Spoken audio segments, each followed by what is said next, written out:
말씀 앞에서 경외함으로 주께 홀로 섭니다. 생명의 말씀 읽고 순종해 주를 예배합니다. 기록된 말씀 힘이 있어서 진리로 우리 거룩해 하며 거룩한 말씀 세세 영원히 복음이 되어 말씀하시네. 하나님 말씀에 두려워 떠는 자, 그 말씀에 생명을 거는 자, 한 사람 찾으시는 주님의 약속을 믿어. 하나님 말씀에 운명을 거는 자, 순종하며 주 따라가는 자, 영원한 하나님 나라 이뤄갈 주의 교회여 일어나라.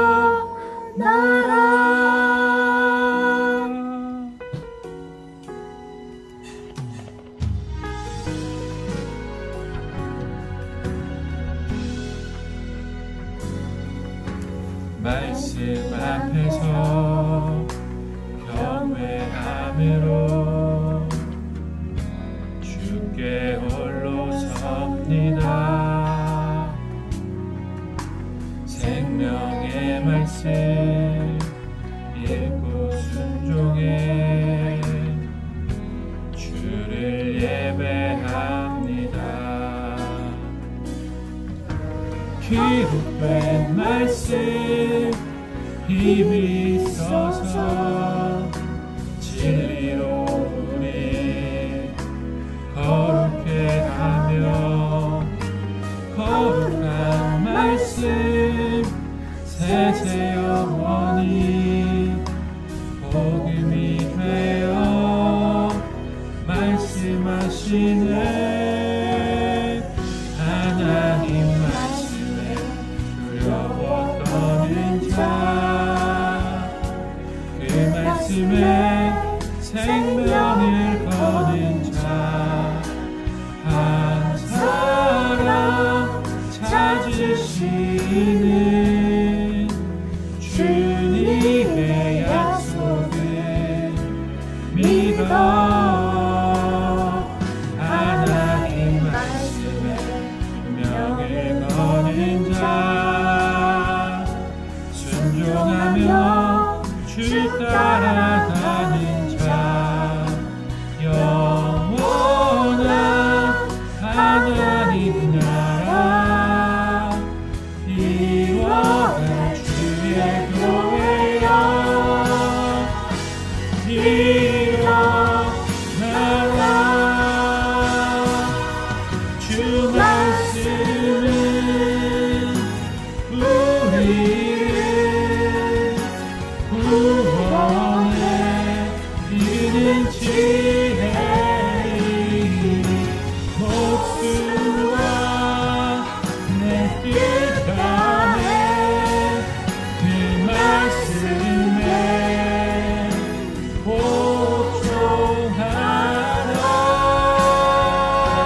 네, 성도 여러분 한 주간 잘 지내셨습니까?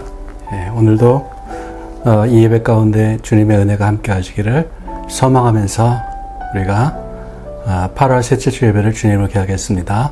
다 같이 묵도하시겠습니다. 하나님이여 나를 지켜주소서. 내가 주께 피하나이다. 내가 여호와께 아뢰되 주는 나의 주님이시오니 주밖에는 나의 복이 없다 하였나이다.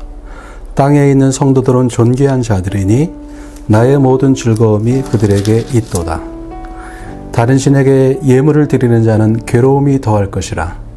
나는 그들이 드리는 피의 전제를 드리지 아니하며 내 입술로 그 이름도 부르지 아니하리로다.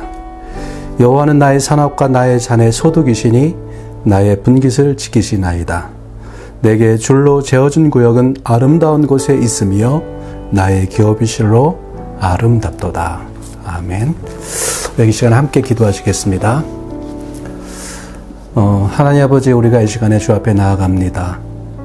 우리가 이 시간에 주님의 얼굴을 구하고 주님의 은혜를 사모하오니 하나님 이 시간에 우리 가운데 임하셔서 우리의 마음과 심령을 만져주시옵소서.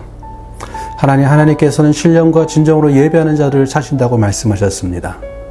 하나님, 어느 곳에 있든지 어느 자리에 있든지 교회에서 함께 모여 예배를 드리든지 영상을 통해서 우리가 예배를 드리든지 하나님께서 찾으시는 참된 예배자가 될수록 좀 도와주시옵시고 우리가 온 마음을 다하여 하나님을 사모함으로 이 시간에 예배할수록 도와주시옵소서.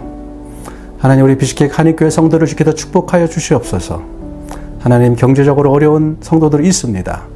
코로나 상황 속에서 사업이 힘든 분들이 있습니다. 몸이 아픈 분들도 있습니다. 하나님, 회복을 위해서 구하고 나아가는 분들도 있습니다. 주께서 우리 사랑하는 성도들 한 분 한 분들을 주께서 살펴주시고 그 모든 자리에서 은혜를 부어 주시옵소서. 아픈 분들은 회복을 향하여서 또 경제적 어려운 자들은 하나님의 은혜로 말미암아서 다시 한번 주께서 필요한 모든 것을 공급하시며 사업이 쉽지 않은 분들의 가운데 주께서 문들을 열어주시옵소서. 그리고 하나님 아버지여, 마음이 심령이 힘들고 매파는 자들에게 주께서 기름 부어주셔서 다시 한번 독수리가 날개치면서 올라갈 것 같은 새로운 힘을 부어주시옵소서. 성령의 충만함으로 살아가는 우리 비식객 한인교회 성도들이 될수록 도와주실 것을 주님 간절히 기도하고 원합니다. 하나님, 우리 비식객 한인교회를 위해서 기도합니다. 이 교회를 사용하여 주시옵소서. 이 교회를 들어 써 주시옵소서. 이 교회가 이 땅 키리키즈를 복음하는 데 사용되게 하여 주시옵시고 또한 이 비식객에 있는 한인사회를 복음하는 데 이 교회를 사용하여 주시옵소서. 하나님, 우리 사랑하는 성도 한 사람 한 사람들이 주님의 제자가 되게 하여 주시옵시고 주님의 말씀을 마음에 품고 살아가는 말씀의 사람들로서 세워져 갈수록 도와주시옵시고 죄와 담대히 싸워서 이기는 거룩한 하나님의 백성 될수록 좀 도와주시옵소서.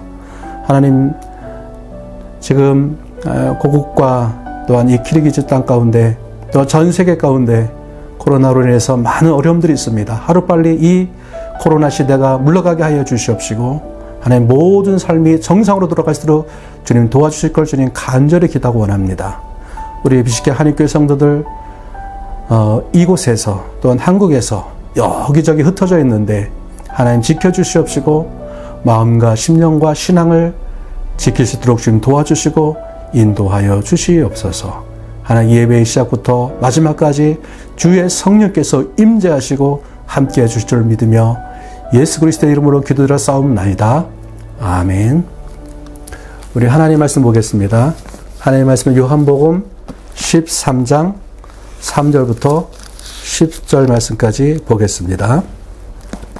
요한복음 13장 3절부터 10절 말씀까지 보겠습니다. 제가 봉독해 하겠습니다. 저녁 먹는 중 예수는 아버지께서 모든 것을 자기 손에 맡기신 것과 또 자기가 하나님께로부터 오셨다가 하나님께로 돌아가실 것을 아시고 저녁 잡수시던 자리에서 일어나 겉옷을 벗고 수건을 가져다가 허리에 두르시고 이에 대해 물을 떠서 제자들의 발을 씻기시고 그 두르신 수건으로 닦기를 시작하여 시몬 베드로에게 이르시되 베드로가 이르되 주여 주께서 내 발을 씻으시나이까. 예수께서 대답하여 이르시되 내가 하는 것을 내가 지금은 알지 못하나 이후에는 알리라. 베드로가 이르되 내 발을 절대로 씻지 못하시리이다. 예수께서 대답하시되 내가 너를 씻어주지 아니하면 내가 나와 상관이 없느니라. 시몬 베드로가 이르되 주여 내 발뿐 아니라 손과 머리도 씻어 주옵소서. 예수께서 이르시되 이미 목욕한 자는 발밖에 씻을 필요가 없느니라. 온몸이 깨끗하니라. 너희가 깨끗하다 하나 다는 아니니라 하시니. 아멘. 제가 안산에 살 때의 일입니다. 목회를 시작하기 전이었습니다. 저녁이 되면 제가 하는 일이 있었습니다. 저희 집에서 한 15분 정도 가면은 광덕산이 있습니다. 그 산으로 올라가서 제가 조용히 기도하는 장소에 가서 기도하는 것입니다. 그곳에 가서 1시간 30분 정도 하나님을 묵상하고 기도하는 시간을 가졌습니다. 저에게는 축복의 시간이었습니다. 그렇게 묵상과 기도의 시간을 마치면 어두워지기 시작하는데 그때 산에서 내려옵니다. 그렇게 내려올 때면은 제 마음 가운데 잔잔한 평안이 흐르고 입에서는 찬양이 흘러나옵니다. 이러한 은혜의 시간을 보냈습니다. 그런데 그때 제가 은혜를 완전히 상실했던 적이 있습니다. 하나님이 저에게 개인적으로 말씀하신 부분이 있으셨는데 제가 불순종했던 것입니다. 하나님이 기뻐하지 않던 일을 행했던 것입니다. 그때 제 마음 가운데 누리던 평안과 기쁨을 잃어버렸습니다. 마음속에 메마름이 찾아왔습니다. 그때 제 마음에서 이런 고백이 흘러나왔습니다. 시편 51편의 다윗의 고백입니다. 주님, 구원의 기쁨을 다시 회복시키시고 주님의 성령을 떠나지 말게 하옵소서. 이 고백이 제 마음 가운데서 흘러나왔던 것이죠. 그러면서 기도하는데 나의 잘못을 고백하고 주님의 은혜를 구하며 나아가기 시작했습니다. 하나님이 나의 마음 가운데 은혜를 회복시켜 주셨습니다. 오늘 본문에 보면은 예수님께서 제자들과 함께 저녁을 잡수시다가 갑자기 일어나셔서 제자들의 발을 씻어주기 시작합니다. 한 사람 한 사람씩 제자들의 발을 씻어주십니다. 그런데 어딜 가든지 꼭 튀는 사람이 있습니다. 예수님의 제자 중에서도 튀는 사람이 있었습니다. 여러분 누군지 아시죠? 베드로입니다. 예수님께서 베드로의 발을 씻으려고 할 때 베드로가 말합니다. 주님, 주께서 내 발을 씻으십니까? 절대로 제 발을 씻을 수 없습니다. 그러니까 예수님께서 말씀하시는 것이죠. 내가 너를 씻어주지 아니하면은 내가 나와 상관이 없다고 말씀하시죠. 항상 튀는 사람은요, 오버도 잘합니다. 주여, 내 발뿐 아니라 손과 머리도 씻어 주옵소서라고 합니다. 그때 주님께서 말씀하시죠. 이미 목욕한 자는 발밖에 씻을 필요가 없느니라 온몸이 깨끗하니라고 말씀하세요. 무슨 말씀입니까? 예수님께서 죄의 문제를 비유적으로 말씀하고 있는 것입니다. 여기서 목욕했다는 것은 이런 것입니다. 우리가 해결해야 할 죄의 문제는 크게 두 가지가 있습니다.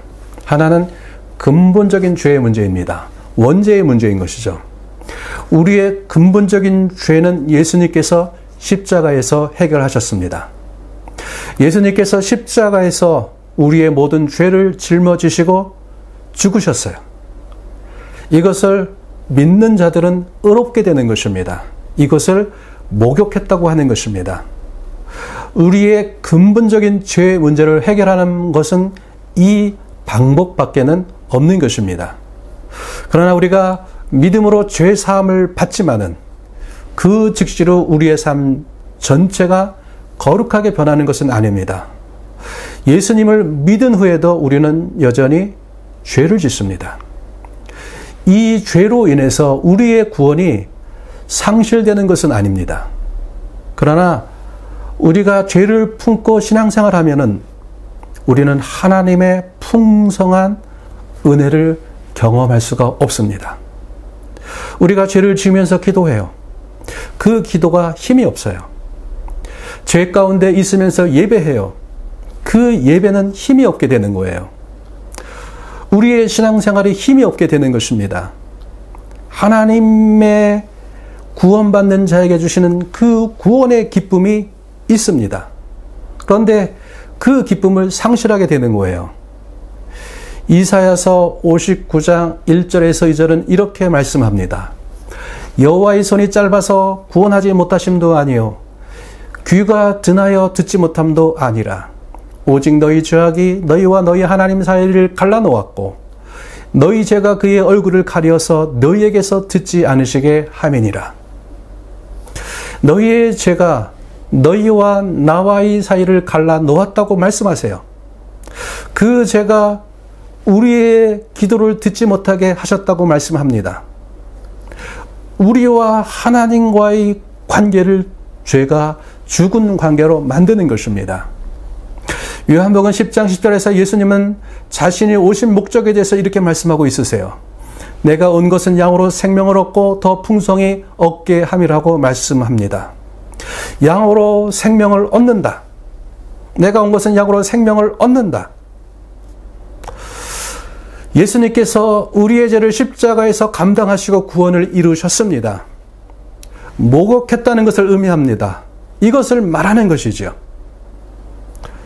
그런데 주님은 생명을 얻게 할 뿐만 아니라 더 풍성히 얻게 하려 하심이라고 말씀하고 있으세요. 주님 우리를 구원하셨을 뿐만 아니라 구원을 누리는 삶을 살게 하신다는 것입니다. 우리와 동행하시면서 구원의 기쁨을 주시고 평안을 주시고 기도를 들어주시고 인도해 주신다는 것입니다. 이것을 더 풍성히 얻게 하려 함이라고 말씀하고 있으세요. 나는 주님이 주시는 풍성한 삶을 누리고 있습니까? 아닙니까? 우리가 이러한 풍성한 삶을 살지 못하는 이유가 있다면 무엇입니까? 가장 큰 이유가 우리의 삶 속에서 끊어내지 못하는 죄 때문인 것입니다. 이것은 본문에서는 발로 표현하고 있는 것입니다. 우리는 내 삶에서 더러워진 발을 주님 앞에 내놓아야만 합니다. 주님 앞에 우리의 죄를 자박해야만 하는 것이죠. 그러면 주님은 우리의 죄를 용서하시고 다시금 우리 안에 구원의 기쁨을 회복시키시고 당신의 임재를 허락해 주시는 것입니다. 마치 이런 거예요. 우리는 이 땅에 살아가면서 계속해서 죄를 지음으로 인해서 더러운 것들이 우리에게 생겨납니다. 더러운 것들이 우리에게 담겨지는 것이죠. 그때 어떻게 해야만 하는 것입니까? 이렇게 보시면 돼요. 우리가 화장실에서 큰 일을 보게 되면은요, 변기에 더러운 것이 담기게 되는 것이죠. 우리 똥이 담기게 되는 것이죠. 마치 우리의 죄는 이와 같은 것이죠. 그러면 더러운 것이 변기 안에 담겼을 때 어떻게 하면 되나요? 변기의 레버를 당기면 더러운 것들이 싹 하면서 내려가지요. 우리의 죄는 우리 안에 담겨진 더러운 것입니다. 이것이 어떻게 싹 내려갈 수가 있게 되는 것입니까? 우리의 죄를 자백하는 것입니다. 회개하는 것입니다. 이것이 변기의 레버를 당기는 것과 같은 것입니다. 우리가 자백할 때 우리의 죄는 내려가는 것입니다. 이것이 주님 앞에 우리의 더러워진 발을 내놓는 것이지요. 요한일서 1장 9절 이렇게 말씀하고 있습니다. 만약 우리가 우리 죄를 자백하면 저는 미쁘시고 의로우사 우리 죄를 사하시며 우리를 모든 불의에서 깨끗하게 하실 것이요. 우리의 죄를 자백하면 주님은 우리를 깨끗게 하신다고 약속하셨습니다. 그렇게 깨끗게 된 마음 가운데 주님이 다시 임재하시는 것입니다. 신앙생활을 할 때 분명한 것이 있습니다. 우리가 성령의 인도를 받을 때 성령의 인도를 받는 삶에는 반드시 죄에 대한 날카로운 지적이 있다는 것입니다. 시편 31편은 다윗의 회개의 시편입니다. 거기서 다윗은 이렇게 고백합니다. 시편 30편 4절에 보면은요, 주의 손이 주야로 나를 누르시오니 내 진액이 빠져서 여름 가물에 마름같이 되었나이다고 고백합니다. 자신이 회개하지 않을 때 주의 손이 주야로 나를 짓눌렀다고 고백합니다. 마치 여름의 가뭄에 모든 것이 바짝 마른 것처럼 내가 그렇게 되었다고 고백합니다. 생명이 없는 상태인 것이죠. 성령의 사람, 하나님의 사람을 성령께서 그냥 두지 않는 것입니다. 회개의 자리로 나가도록 성령께서 일하시는 것입니다.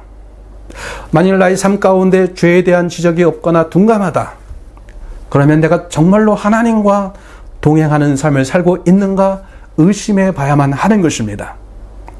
성령께서는 우리와 함께 하시며 우리의 내면을 날카롭게 비추십니다. 우리의 겉으로 드러난 죄들을 보게 하시고요. 뿐만 아니라 우리의 내면 속에 감추어져 있는 죄, 자기의 의, 교만, 자기 자랑, 숨겨진 죄까지 보게 하시는 것입니다. 나의 내적인 동기까지 보시게 하는 것이죠. 그 죄를 끊어내기를 원하시는 것입니다. 왜요? 우리와 함께 하고 싶어서인 것입니다. 우리에게 더 풍성한 삶을 누리게 하고 싶어서인 것이지요. 이것이 주님의 마음입니다. 우리가 해야 할 것이 무엇입니까? 우리 안에 있는 죄들을 주님 앞에 내놓는 것입니다. 다시 말해서 더러워진 바를 주님 앞에 내놓는 것입니다. 내가 예수님을 믿으면서 품고 가는 죄가 있습니까? 이것을 주님 앞에 내놓아야만 합니다. 주님이 나의 발을 씻어 주셔야만 합니다. 이것은 개인뿐만 아니라 교회 공동체 역시 마찬가지입니다. 하나님의 풍성한 은혜를 누리는 거룩한 교회 공동체가 되기 위해서는 죄악을 내보내야만 하는 것입니다. 죄악을 용납하지 않는 것입니다. 그것이 하나님이 임재하시고 일하시는 교회가 되게 하는 것입니다. 민수기 5장 2절에서 3절에 보면 하나님께서 이런 말씀을 하십니다. 이스라엘 자손에게 명령하여 모든 나병 환자와 유출증이 있는 자와 죽음으로 부정하게 된 자를 다 진영 밖으로 내보내되 남녀를 막론하고 그 진영 밖으로 내보내어 그들이 진영을 더럽히게 하지 말라. 내가 그 진영 가운데 거하느니라 하시매. 모든 부정한 것들을 진영 밖으로 내보내라고 말씀하십니다. 왜 부정한 것들, 즉 죄를 진 밖으로 내보내라고 말씀하십니까? 광야의 이스라엘은 성막을 중심으로 해서 진영이 꾸며졌습니다. 그리고 성막 가운데는 하나님이 임재하고 계셨습니다. 그들이 그 하나님께서 그들 가운데 계속해서 임재하시게 하기 위해서는 한 가지가 필요했습니다. 그들 아래 있는 부정을 내보내는 것입니다. 다시 말해서 죄를 내보내야만 했습니다. 죄를 안고 성막에 임재하신 하나님과 함께 갈 수 없는 것입니다. 바울은 고린도전서 5장에서 이런 말씀을 합니다. 당시 고린도 교회에는 이런 일이 있었어요. 아버지의 아내를 취해서 같이 사는 사람이 있었습니다. 아버지의 아내, 계모를 말하는 것이죠. 이방인 중에서도 없는 일이 교회 안에서 일어났다고 바울이 꾸짖고 있는 것을 보게 됩니다. 아마도 이랬던 것 같아요. 교회 안에 어떤 교인이 아버지가 죽인 후에 계모와 결혼해서 함께 사는 것입니다. 이유는 로마법에 의하면은요, 아버지가 죽으면 재산의 많은 부분이 부인에게 갑니다. 아들에게는 적은 부분만 돌아가는 것이에요. 아버지의 모든 재산을 독차지하게 하기 위한 재정적인 동기 때문에 계모와 함께 사는 것 같습니다. 계모와 함께 산다. 세상에서도 일어나지 않은 그 일이 교회에서 일어나는 것입니다. 그리고 이 사람이 교회에서 뼈저치 교회를 다니고 있는 거예요. 교회가 이 사람을 쫓아내지 않고 용납한 것입니다. 왜 교회에서 이 사람을 용납했는가? 아마도 이 사람은 사회적 신분이나 영향력이 높았던 것 같습니다. 재산이 굉장히 많았던 사람이었던 것 같습니다. 세상적으로 말해서 쉽게 건드릴 수 없는 사람인 것이지요. 아마 교회에 헌금을 많이 하는 사람일 수 있었을 거예요. 교회에 가난한 사람들이 이 사람의 덕을 보고 있었을 수도 있습니다. 교회가 용납할 수 없는 죄를 졌음에도 교회가 그 죄를 품고 가고 있는 것입니다. 바울은 고린도 교회를 향해서 강하게 명령하고 있습니다. 이런 사람을 너희 중에서 내쫓아라. 주님의 거룩한 공동체는 죄를 내쫓아야 한다는 것입니다. 죄를 품고 가는 공동체는 주님의 임재를 상실한 교회가 될 것입니다. 주님이 함께할 수 없는 교회가 되는 것입니다. 성도와 하나님의 공동체는 항상 죄를 밖으로 내보내야만 하는 것입니다. 죄가 자리 잡도록 해서는 안 되는 것이죠. 여러분, 하나님의 임재하심을 나의 삶 가운데서 주님의 공동체에서 하나님의 임재하심을 쫓아내는 것은 간단합니다. 죄를 품고 가면 됩니다. 그러면 하나님이 견디지 못하시고 떠나세요. 너희가 하나님의 성전인 것과 하나님의 성령이 너희 안에 거하시는 줄을 알지 못하느냐. 그러면서 에베소서 4장 30절은 말씀하고 있는 것이죠. 하나님의 성령을 근심하게 하지 말라고 말씀하세요. 그분을 근심하게 해서 떠나지 말게 해야 한다는 것입니다. 이스라엘이 BC 586년에 바벨론에게 멸망합니다. 백성들은 바벨론의 포로로 끌려갑니다. 그렇게 바벨론으로 끌려간 이스라엘 백성들에게 한 가지 의문점이 있었습니다. 왜 예루살렘 성이 무너졌을까? 하나님인 자기 이름을 두신 곳, 자기의 집조차 지키지 못하는 나약한 신인가? 하나님은 바벨론 군대에 의해서 성전이 철저히 파괴될 때 왜 그냥 계셨을까? 의문이 있었습니다. 이러한 질문에 답하고 있는 것이 에스겔서인 것이죠. 특별히 에스겔서 8장은 성전에서 어떤 일들이 벌어지고 있었는지를 보여주고 있습니다. 그들이 성전에 우상을 만들었어요. 에스겔서 8장 3절은 질투의 우상이라고 표현합니다. 므낫세 왕 때에 성전에 아세라 여신상을 세웠습니다. 아마 왕이 그렇게 생각했던 것 같아요. 당시 모든 나라에는 남신과 여신이 있었어요. 왕이요, 여호와 하나님에게도 여신이 필요하다, 부인이 필요하다. 그래서 성전에 아세라 여신상을 세웠던 것이죠. 뿐만 아니에요. 성전에서 바벨론 신인 담무스를 예배하고 태양신을 예배했어요. 성전이 우상의 소굴이 된 거예요. 이곳에 하나님이 계속해서 계실 수 없었던 것이죠. 그래서 에스겔서 10장에서 11장은요, 하나님이 당신이 임재하시던 성전에서 어떻게 떠나가셨는지를 보여주고 있는 것이죠. 성전 지성소에 임재해 계시던 하나님의 영광이 지성소를 떠나세요. 먼저는 성전 동문으로 움직이세요. 성전으로 들어가는 문입니다. 그리고 성전 앞에 있는 동쪽 산으로 움직이십니다. 오늘날의 감람산인 것이죠.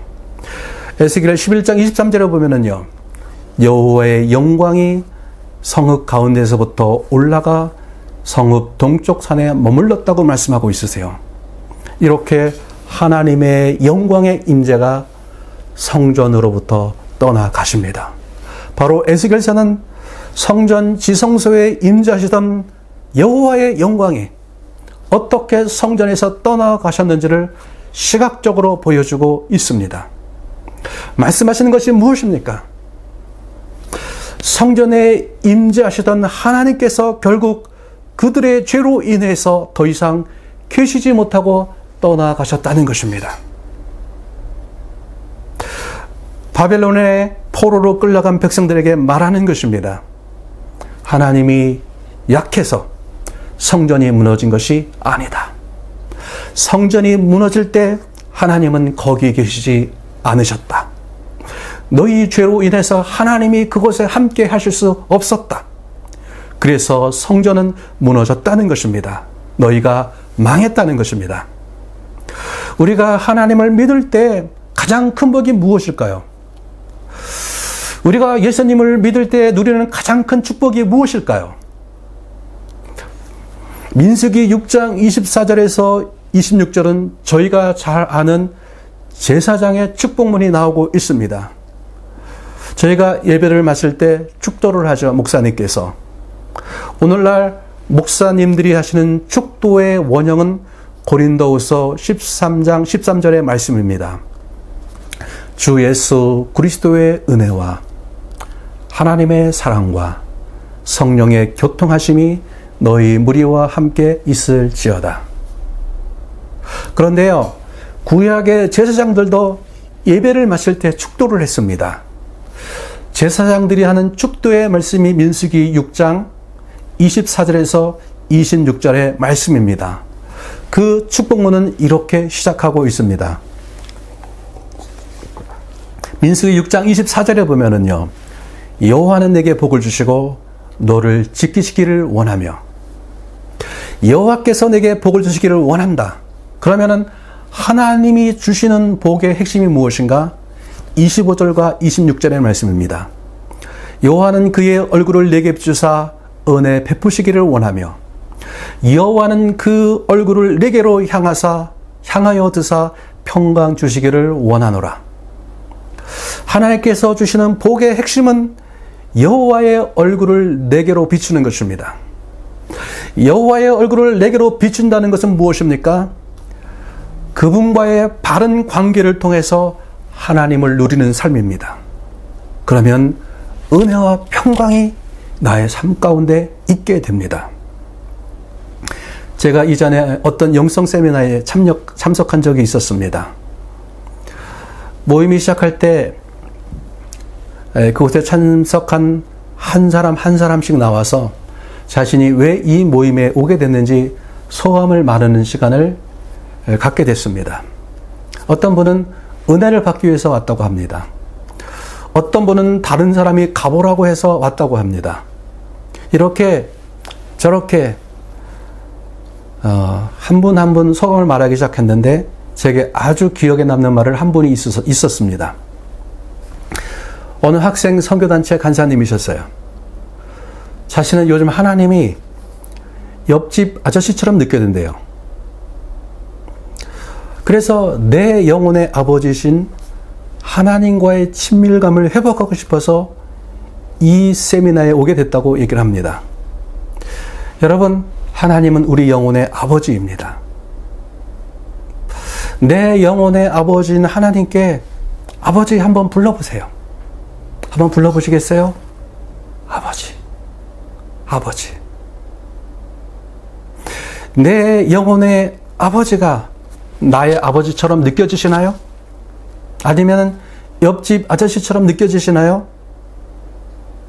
만일 나의 아버지신 하나님께서 옆집 아저씨처럼 느껴진다면 나와 하나님 아버지 사이에 단절이 있는 것입니다. 그분의 얼굴에서 벗어나 있는 것입니다. 친밀감을 잃어버린 것입니다. 그분의 생명을 누리지 못하고 있는 것입니다. 창세기 6장 8절에 보면은요, 이렇게 말씀해요. 그러나 노아는 여호와께 은혜를 입었더라. 원문의 의미는요, 노아는 여호와의 눈에서 은혜를 보았다는 말입니다. 노아는 하나님의 얼굴 앞에서 그분의 눈 안에서 자신을 향한 그분의 은혜를 느낀 거예요. 하나님과의 친밀감입니다. 그 은혜가 있으니까 120년 동안 방주를 지을 수가 있는 것입니다. 저도 주님을 섬겨가면서 나름대로 몸부림치는 것이 있습니다.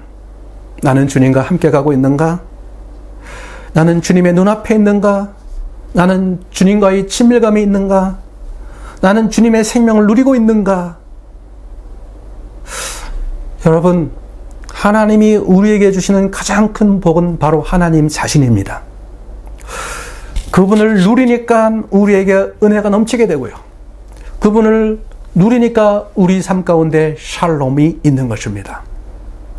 여호와는 그의 얼굴을 내게 비추사 은혜 베푸시기를 원하며 여호와는 그 얼굴을 내게로 향하여 드사 평강 주시기를 원하노라. 이것을 바울은 자기의 서신에서 이렇게 표현합니다. 고린도후서 1장 2절에 보면은요, 하나님 우리 아버지와 주 예수 그리스도로부터 은혜와 평강이 있기를 원하노라. 저의 삶이, 저희 교회 공동체가 이것을 누리기를 원합니다. 그것을 위해서 나의 더러워진 발을 주님의 손 앞에 내놓아야만 합니다. 존 크리스토툼은 기독교 역사에서 큰 흔적을 남긴 위대한 신앙인이었습니다. 올곧은 신앙을 지키다가 황제의 미음을 사서 유배를 가게 됐습니다. 유배를 가게 된 이유는 이것입니다. 황제의 신임을 받는 고위 성직자가 있었는데 그의 교만함과 가난한 자에 대한 동정 없음에 대해서 신랄하게 비난했습니다. 이것 때문에 미움을 사서 유배를 가게 된 것입니다.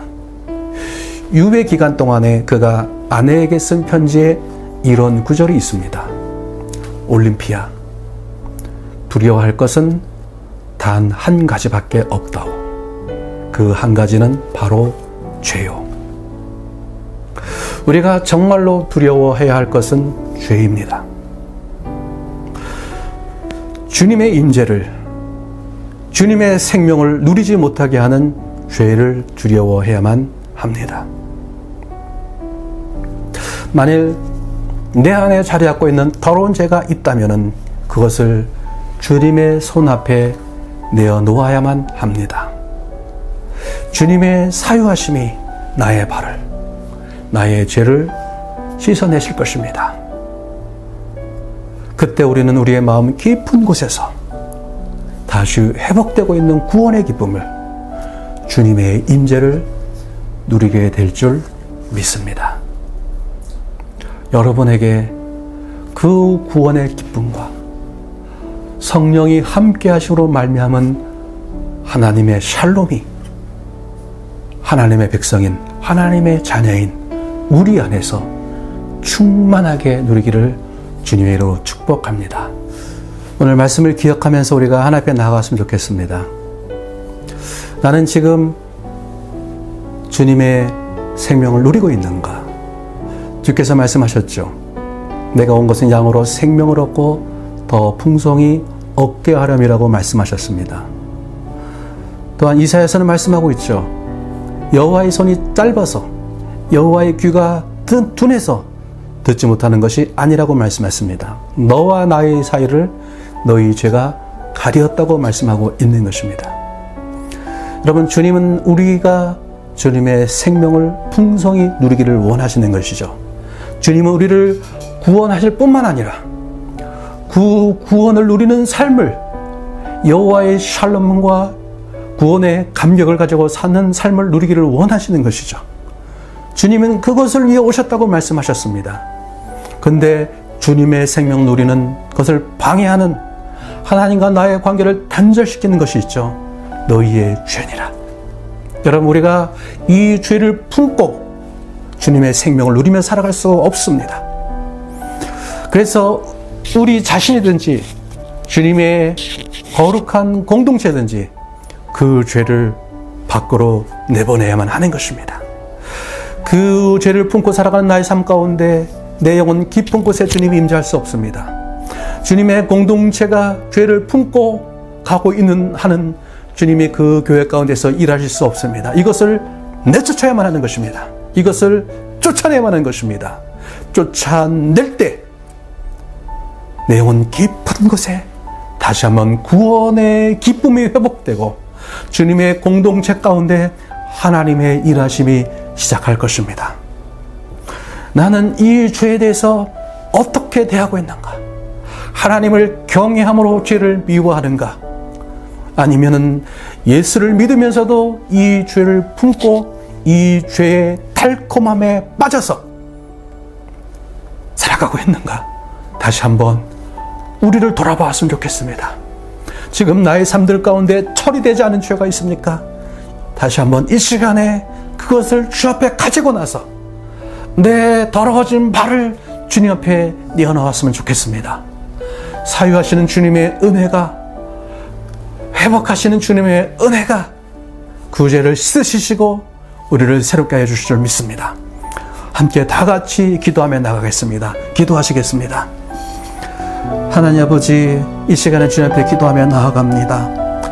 하나님, 주님의 은혜로 다시 한번 우리를 회복시켜 주시옵시고 주님의 은총 우리를 새롭게 하여 주시옵소서. 주님은 우리를 오늘도 우리의 삶 가운데 임재하시고 우리를 풍성한 삶을 누리기를 원하십니다.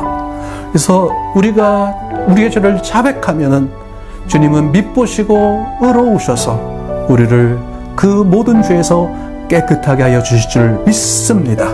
그래서 이제는 그 구원의 감격을 기뻐하며 여호와의 샬롬을 찬양하며 그 풍성함을 누리며 살아가게 될 줄 믿습니다. 오늘도 우리 가운데 함께 하시며 우리로 거룩한 하나님의 백성으로 살게 하시며 하나님의 거룩한 공동체가 되도록 계속해서 일하시는 주님을 찬양합니다. 감사를 드리고 예수님의 이름으로 기도드려 싸움나이다. 아멘. 기도하시겠습니다. 지금은 우리 주 예수 그리스도의 은혜와 아버지 하나님의 크신 사랑과 성령의 임재 교통하심이 비식객 한인교회 모든 성도들과 이 땅 기르기즈 안에 있는 교회와 성도들 가운데 지금부터 영원까지 함께 하실 것을 간절히 축원하옵나이다. 아멘.